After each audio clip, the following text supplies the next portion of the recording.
Tom and Emily had been married for 5 years. They were young, energetic, and, from the outside, they appeared to be the ideal pair, bursting with future dreams. Tom was a software engineer, spending his days building sleek programs and dealing with difficult algorithms. Emily, on the other hand, had carved out a promising profession as a financial consultant. Her job frequently included managing online payments, digital transactions, and navigating the complexities of internet banking systems. Their little but cozy home mirrored their shared optimism, with photos from their honeymoon placed in the living area. And their fridge was filled in notes about weekend plans, grocery lists, and cliched love quotations that they shared. Goal of saving money to buy a larger house, and they talked endlessly about the big family they hoped to have one day. At first, everything appeared fine. Emily periodically came home, excitedly talking. Regarding work, suppose what Tom she'd say with a grin. I got a bonus for solving a huge. Today, Tom would grin and be proud of Emily since she worked hard. Emily deserved to be rewarded. But then something began to alter. Bringing home pricey gifts began with a fresh new iPhone, a model so new. Tom hadn't even seen it in stores yet. Wow, Tom murmured, inspecting the sleek. Emily shrugged, trying to behave. Your firm must truly value you. Nonchalant is just part of their motivation campaign. They give out prizes to staff who fulfill their goals. Tom accepted Emily's explanation without inquiry.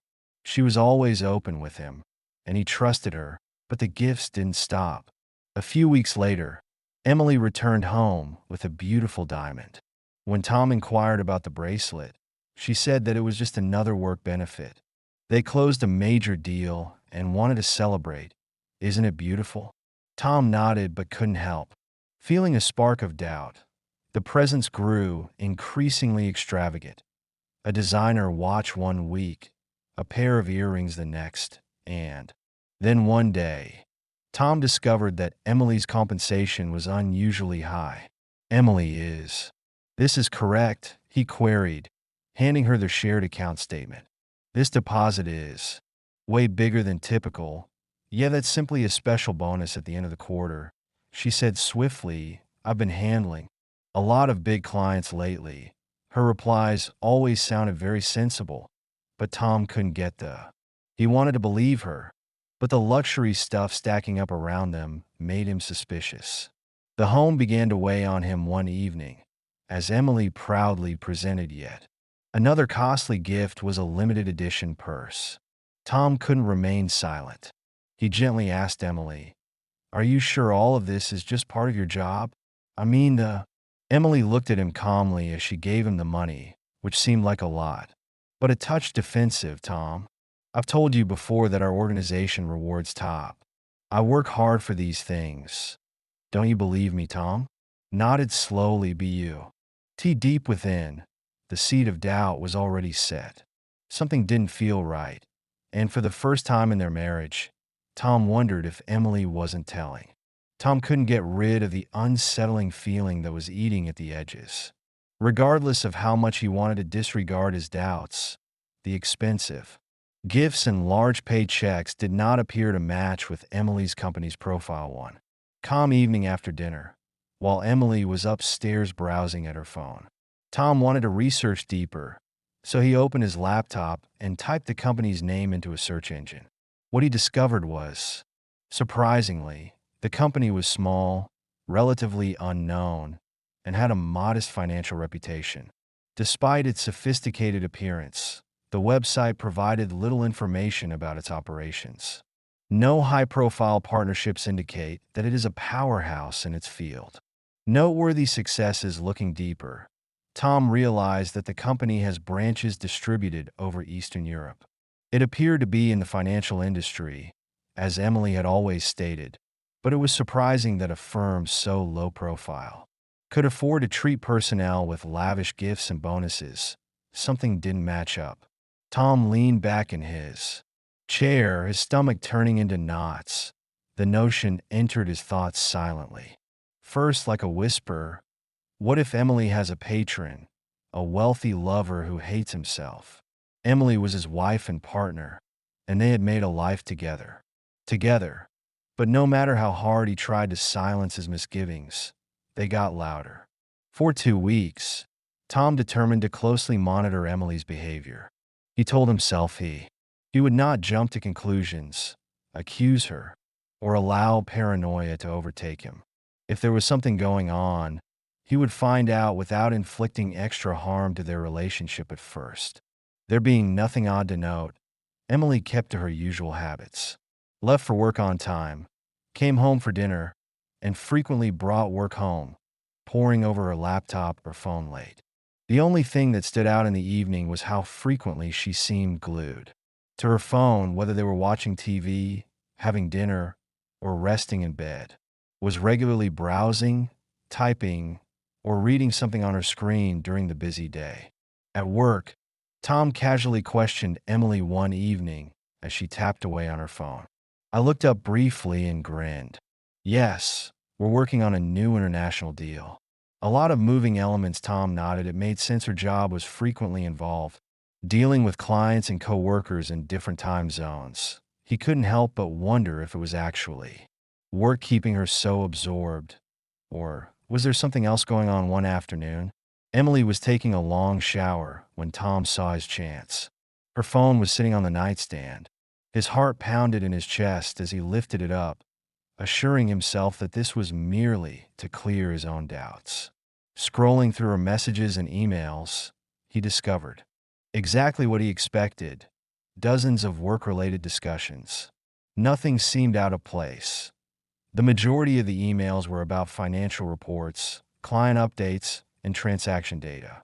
But just as he was about to give up, a spate of texts drew his attention. We're not wrong, at least not on the surface, but there was something about them that didn't set well with. Tom couldn't understand the tone, which was both casual and personal. But he knew he'd stumbled upon something essential. He gently placed. Emily stepped out of the bathroom, wrapped in a towel, and gave him a warm grin. He returned the phone to where he had found it. What's on your mind, babe? Tom forced a smile back.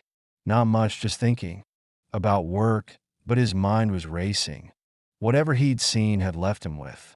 After Emily's late nights, there were more questions than answers.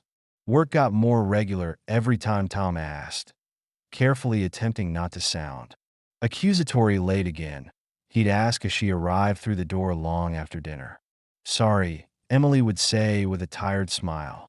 We have so many projects right now. Tom nodded, trying to accept her answer, but his doubt remained. Only grown. Her phone hardly left her side, and when it did, she grabbed it quickly.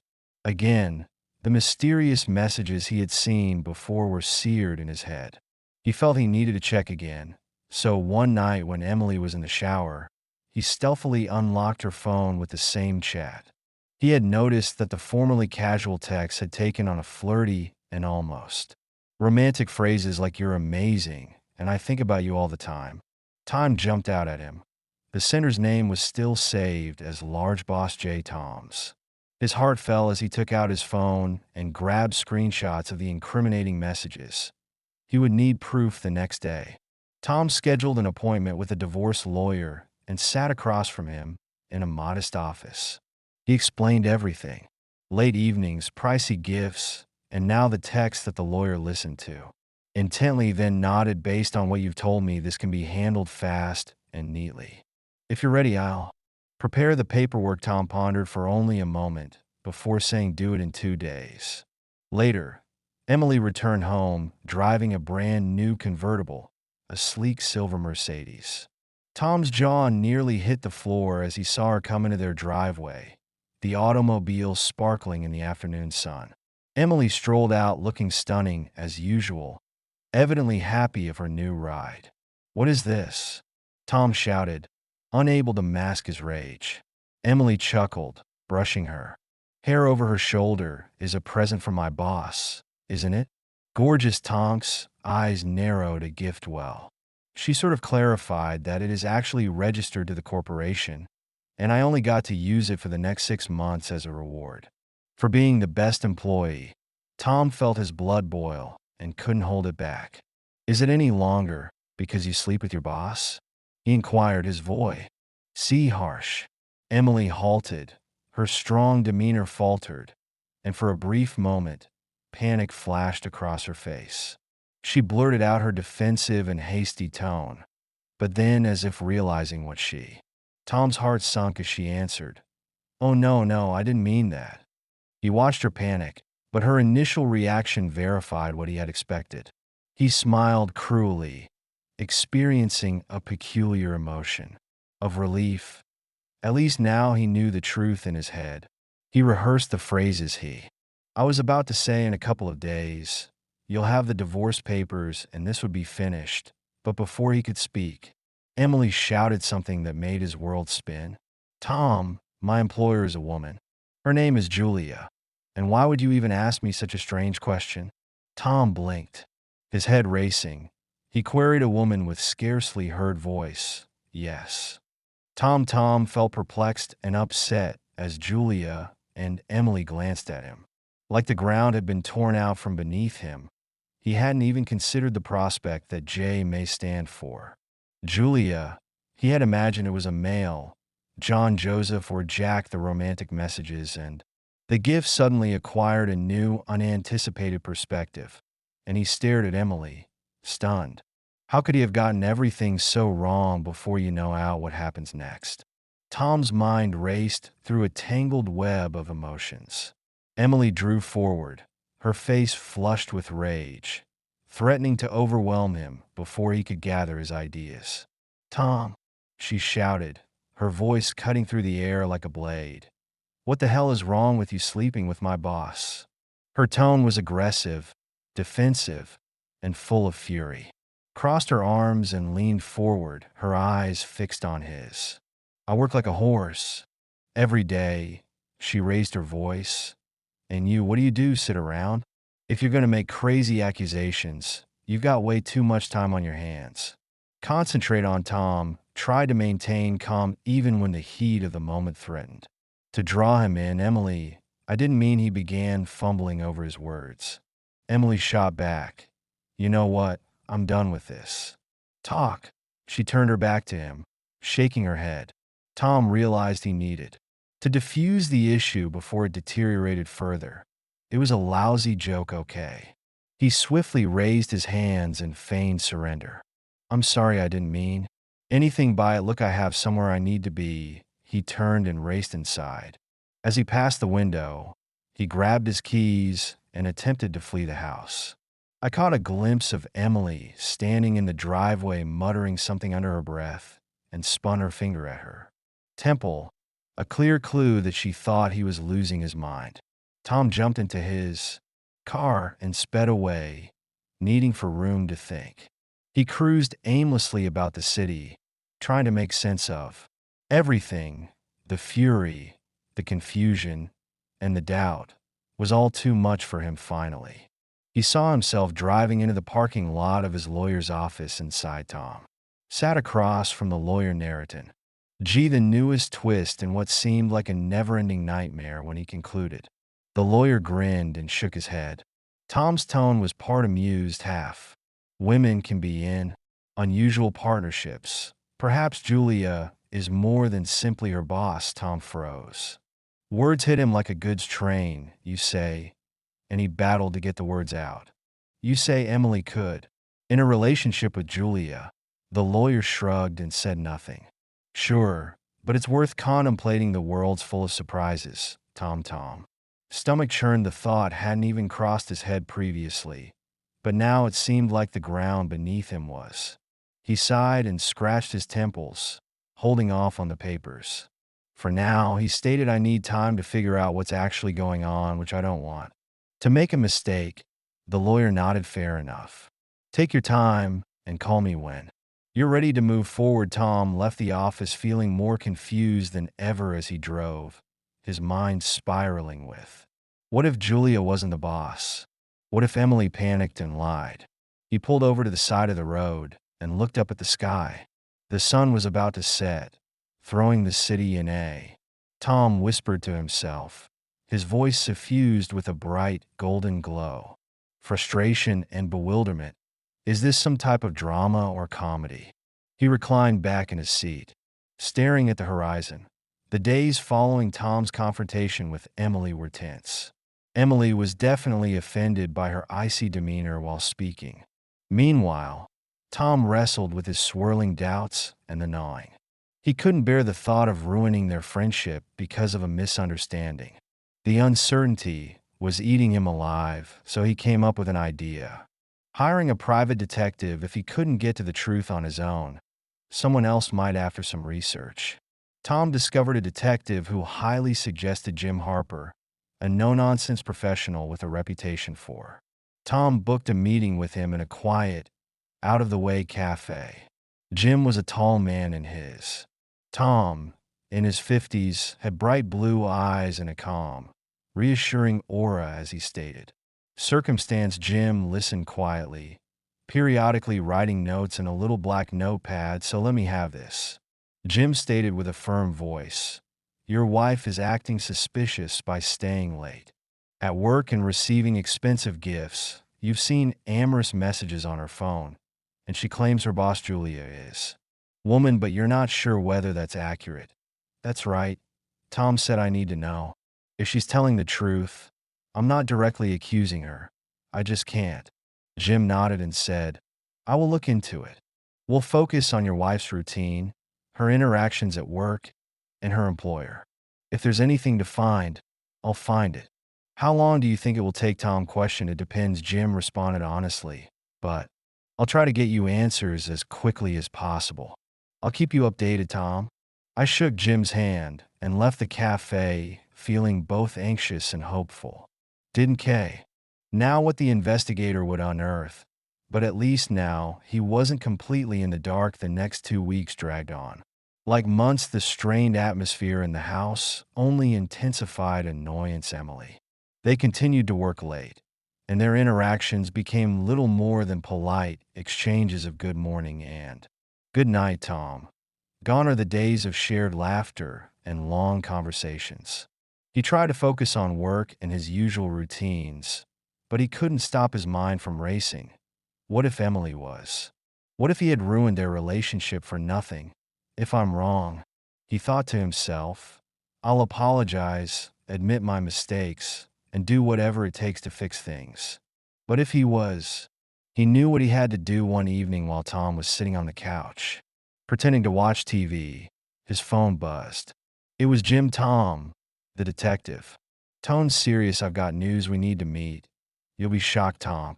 His heart skipped a beat, and he gripped the phone tightly, saying, finally, I've been waiting for news from you for so long, but I'm prepared for anything.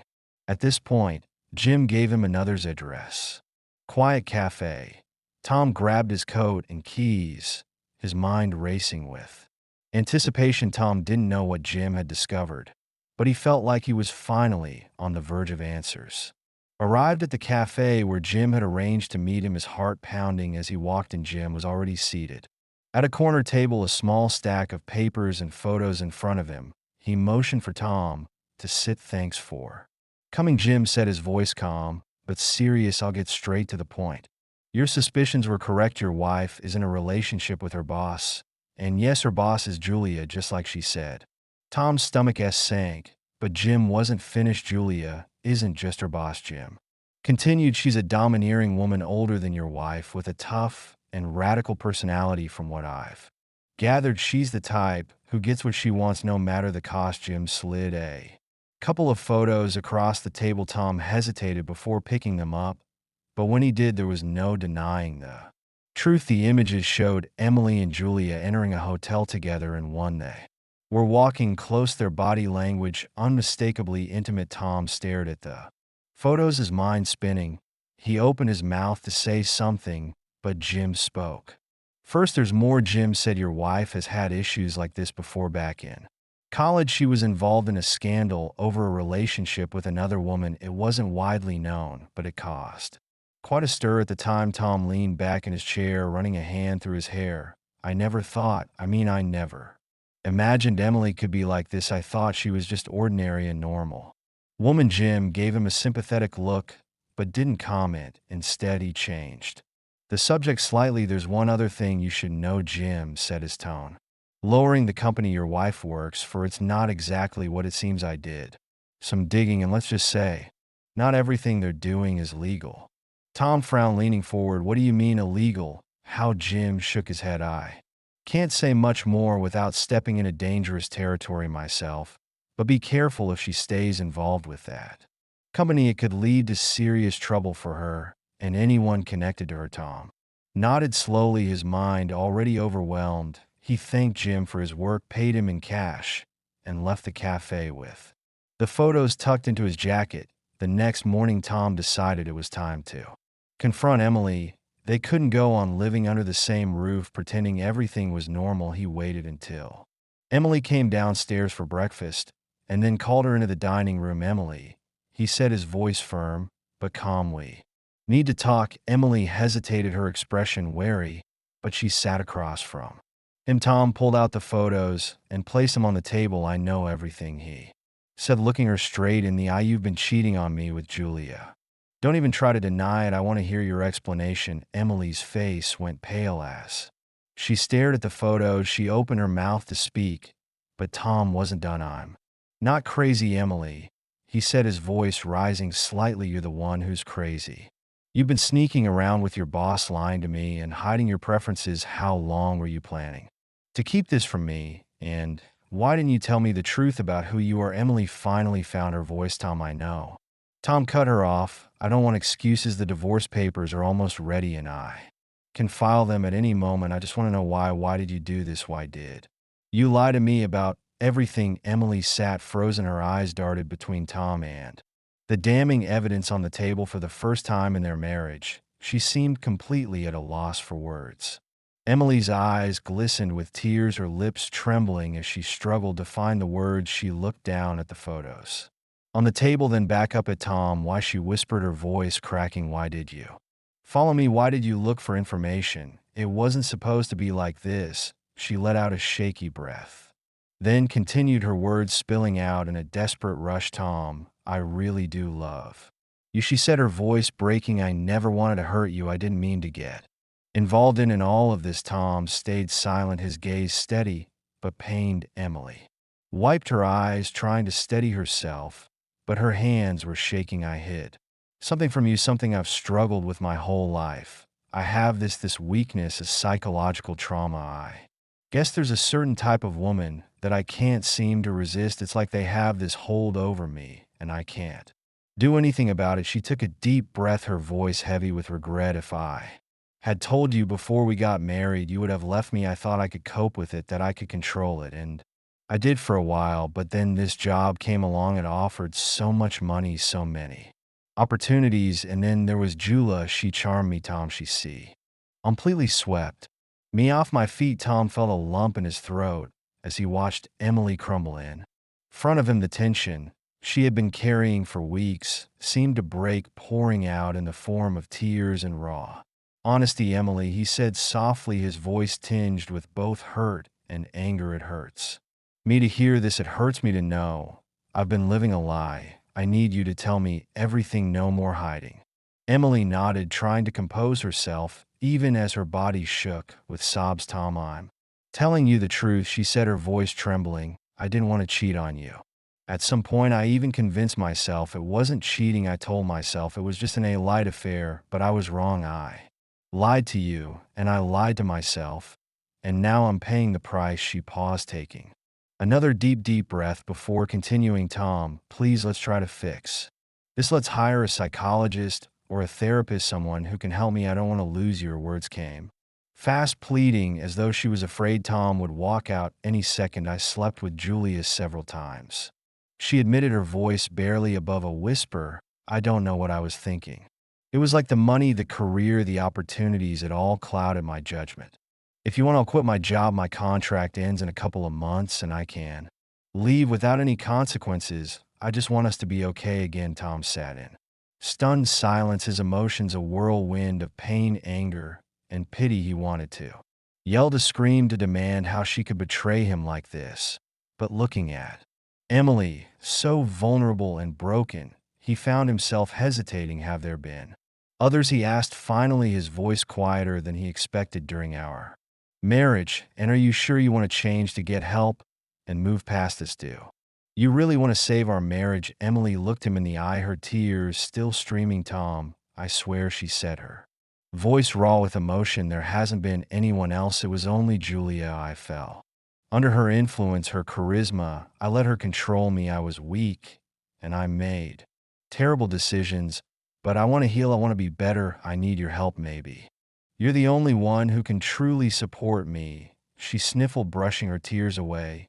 And that day with the convertible, I yelled at you because I was scared. I was afraid you'd figure everything out. I didn't want my secret to be revealed. I was a coward. And I hurt you. Tom felt his own eyes begin to sting.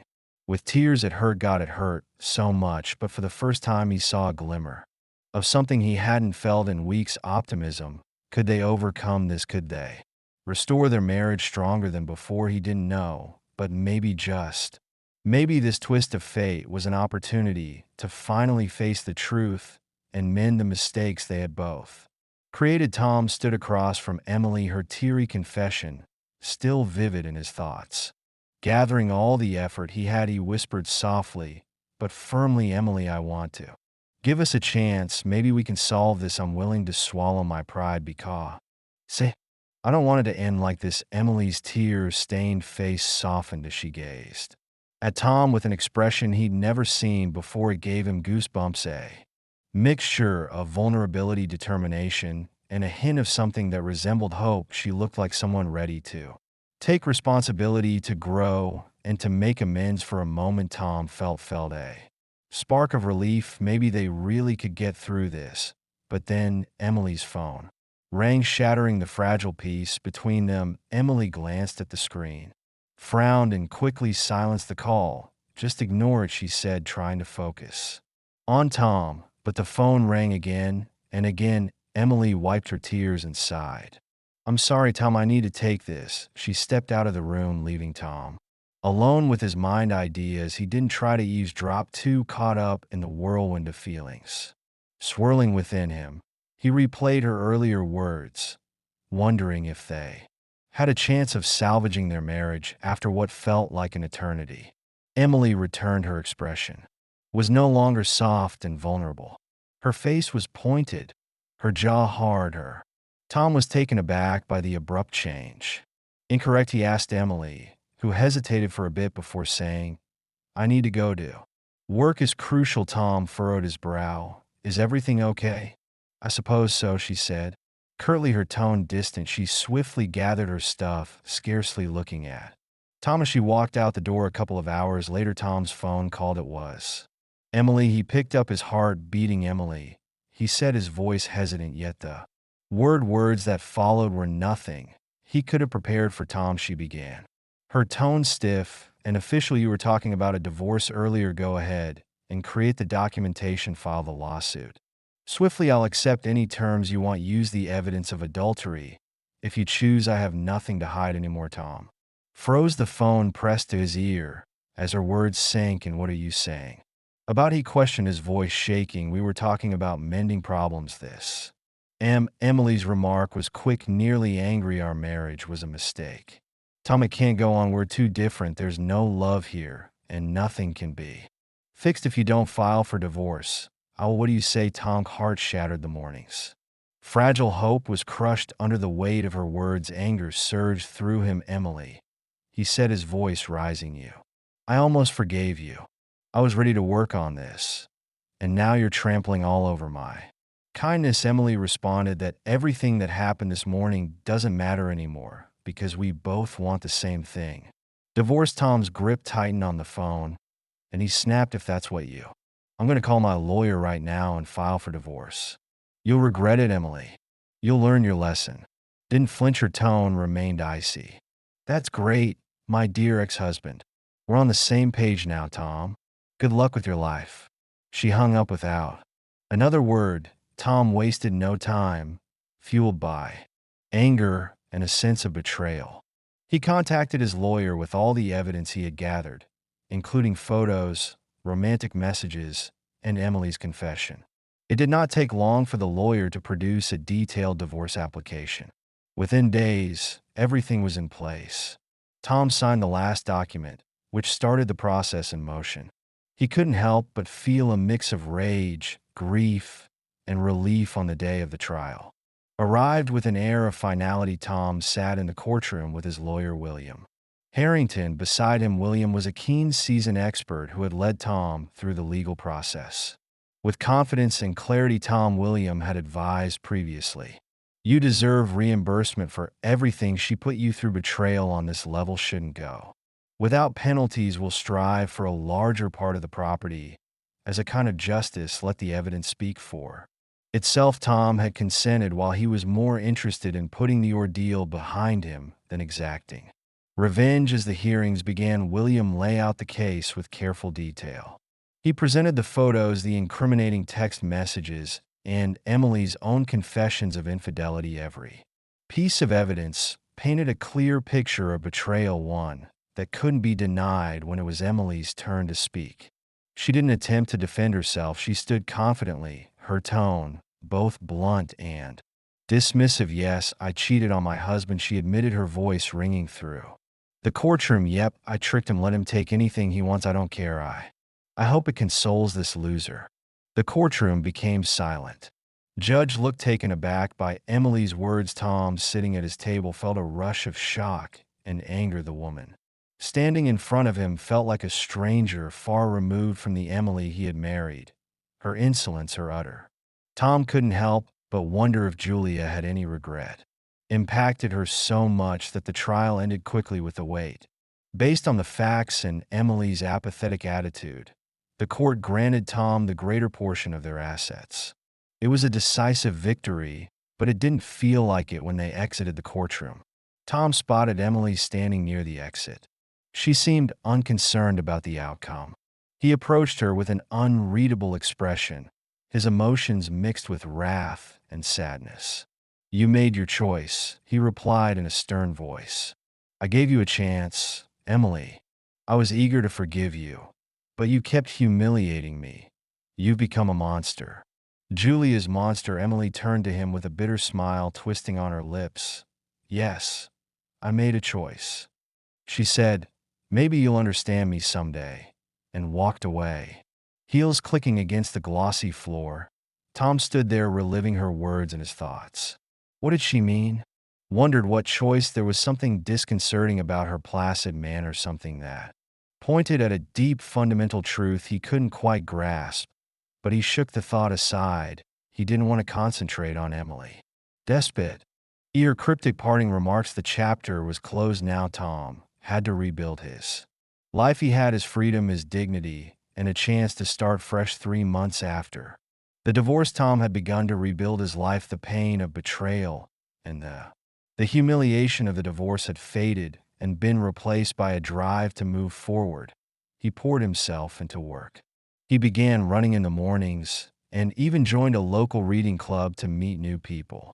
Slowly but steadily, he found serenity. Emily, however, was a chapter that he was resolved to shut. The memories of her cold words and the devastation she had brought into his life were something he wished to leave firmly behind. But life had other plans. One clear fall afternoon, as Tom came out of a coffee shop, a man in a suit approached him. The man appeared professional, his badge visible, and he introduced himself as Mr. Daniels. The man, when asked, Tom cautiously said, I'm Special Investigator Mark Caldwell.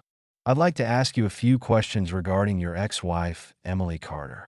Tom grimaced, his mind racing. Emily. What is this about? Caldwell nodded towards a neighboring bench. It's about Can we talk about the company she worked for? Tom reluctantly nodded and sat down. Caldwell opened a folder and pulled out a few documents.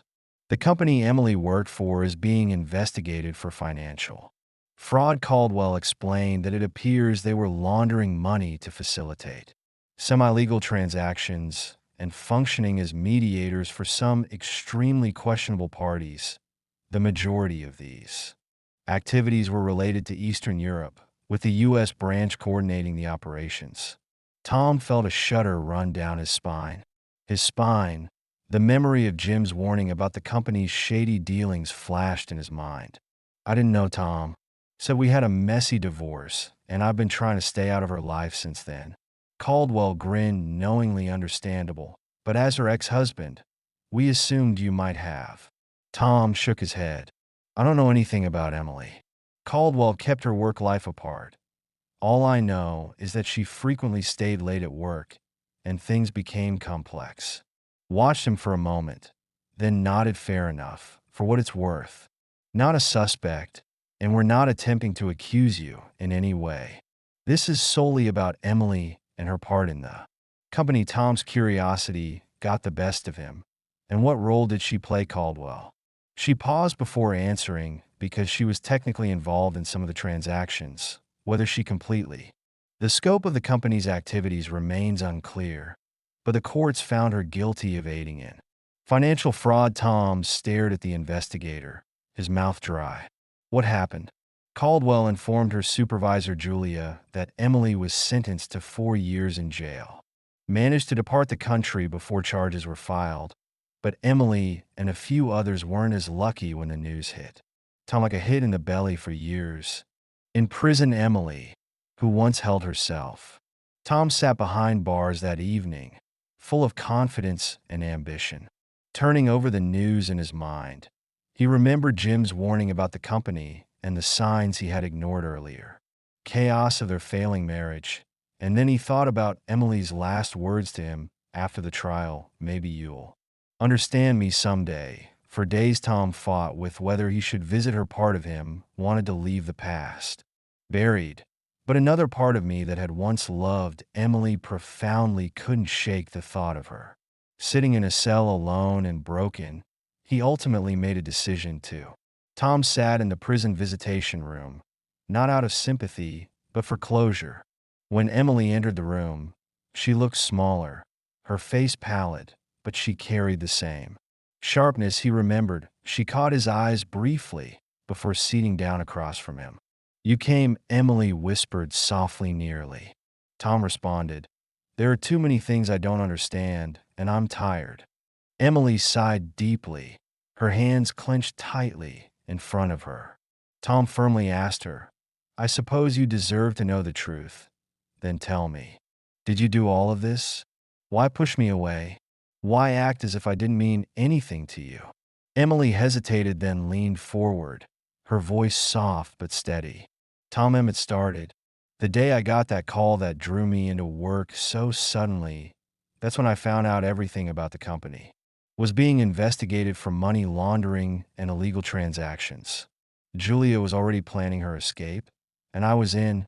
Tom frowned, his anger simmering just beneath the surface. And you didn't think to tell me? Emily shook her head. Tom, if I informed you, you would have tried to aid me, and then they would have come after you as well as the investigators. Would have frozen our accounts, confiscated everything we owned, and you could have been involved in it all. Even if you had nothing to do with it, she said, her voice cracking. I couldn't let that happen. So to protect you, I pushed you away. I made you hate me so you'd file for divorce and save yourself from all of this. And you did. You're safe now. Have your life, property, and freedom. That's all that counts to me. Tom stared at her, his emotions warring within him. You sacrifice yourself. Emily nodded, tears streaming down her cheeks as he spoke barely above a whisper. I didn't want things to end this way, but I thought I had no other option. Could solve things and safeguard everything, but I failed, and now I'm here. At least I have a. Tom's throat tightened as he received his 4-year sentence, which could have been worse. Emily, he said with trembling voice, why didn't you trust me enough to tell me the truth? We could have faced it together. Emily smiled weakly, shaking her head because I knew. You, Tom, would have thrown yourself into the fire to save me, and we'd both be burned that way. At least one of us gets to move on. Tom felt a tear slide down his cheek. The anger and resentment seemed so small in the face of what she had done. Emily, he said softly, I don't know what to say. I hated you for so long, and now he wiped his eyes. Now I just feel sorry for everything that transpired for both of us. Emily's lips quiver as she said, I never stopped loving you, Tom, even when I had to hurt you. I hope someday you can forgive me. Tom stretched across the table, his hand resting on hers. I already have, he said, and I'll wait for you, Emily, when you go out. I'll be here. Emily broke down, her emotions streaming freely as she nodded. For the first time, she sensed a ray of hope too, and half a years later, Emily was released early for excellent behavior in her cooperation with the investigation. Tom was there to meet her, his presence steady and warm. They hugged without speaking, with the weight of the past remaining between them, but gradually lifting. Welcome. Tom softly murmured, thank you, and Em whispered that they took a short vacation together. They escaped the shadows of their past lives to rediscover one other on a. They spent hours discussing the future on a secluded beach while watching the waves sweep in, determined to rebuild all they had lost and give themselves a second opportunity at happiness. If you enjoyed the story, please subscribe to the channel. I wish you a pleasant mood and luck.